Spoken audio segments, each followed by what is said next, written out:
My buddy Matt Ross is in, and we're talking gardening once again. And Matt, I got lemon going up my schnoz here. I mean, it is prevalent in the studios. Oh yeah, and you're getting all the different scents right here from all these scented geraniums. And what we're going to talk about today is the difference between your traditional gardening geranium and your scented geranium. Well, I'll tell you what, if you got pet odor in your home, get some scented geraniums because they are working. And just keep them out of the hands of those pets because they have geranol in them, which can make some of your cats, smaller dogs, a little bit on the sick side if they're chewers. Oh, So normally it'll teach them a lesson once, but hopefully you never had that type of situation where it'll get their stomachs a little upset. I would have never known. But they are actually edible for us. So that's a good benefit, is that you can actually use these scented geraniums to make teas, to make different tonics. They've got a lot of medicinal uses.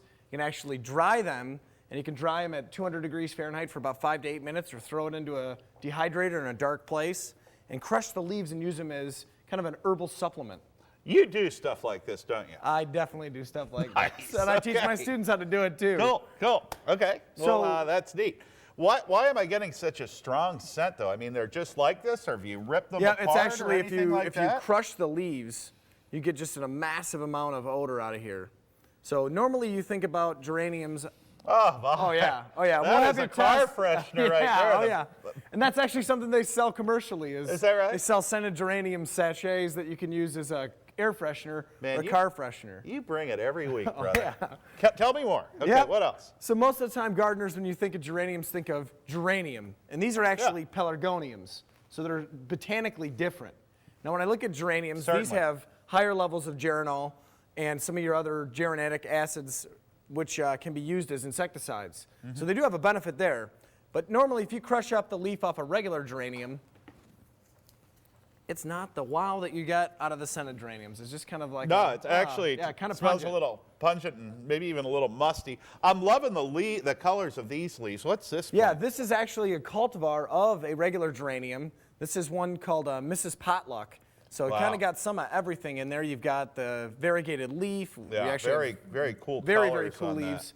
Awesome. And then that one flowers pink as well. You'll see a couple of those at our plant sale later in April. Okay, well, I'm doing some taste testing, I understand, in our next segment coming up. Oh yeah, we're going to see how good that schnoz is. Okay, sounds good to me. It's time to talk more gardening tips with our Matt Ross. He's in, and it's just lemon everywhere this morning. It's just so fragrant. It's wonderful. Yeah, they make great presents too. So if you're celebrating a birthday like my mom is today, I might be going out and getting some geraniums from Benzel's. A lot of these came from Benzel's greenhouse. Well, Mrs. Ross, happy birthday to you. I know you watch, and we hope you have a great birthday. Yep.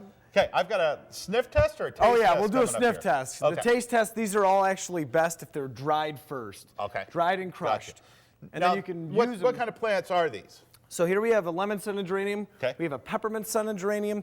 They actually have curry scented, cinnamon scented, and you can use them as a replacement for some of those flavors or as an additive to teas. Or so they maybe a potpourri. Or a potpourri. And that's where this actually got its origination about 200, 300 years ago. Fancy People started term using on these part. for potpourri. That's right. Yeah, and if you were afraid of mothballs at your house, you could actually make scented mothballs out of a natural product and even use things like citronella.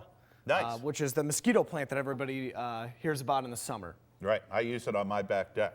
Yep, and what happens is a lot of your bugs will eat or ingest this, and then it'll temporarily paralyze them. Right. So kind of a cool thing going on in the plant warfare world. Very neat.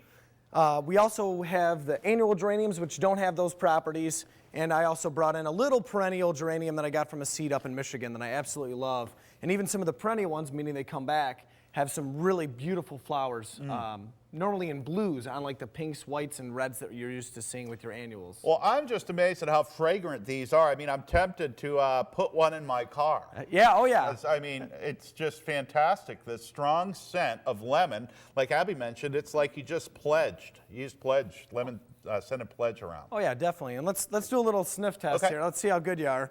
We've got some scratch and sniff lemon stickers. We've got an actual lemon, and then we've got the lemon geranium. So if you want to shut your eyes, we'll see which one you think is which. So here's taste or sniff test number 1. I'm not getting a real strong scent, so I think that's going to be the natural leaves there. Do you think that one's the natural leaves? Yeah. Number 2? That's really strong. I think that's the scratch and sniff. Scratch and sniff. And then the last one? I think that is a natural lemon. Okay, you're wrong on all 3 accounts. We Darn started it. with the scratch and sniff, went to the zest, and then the last one's actually the leaves. So if you smell the leaves, they smell extremely strong. That's And what that's what I thought. Yeah, yep, and that gets completely exacerbated if you heat them up in the oven. No surprise, wrong again. Doggone it. Well, the good news is we got another one. We got some peppermint here. I did smell that, and it does smell like peppermint. Oh, yeah.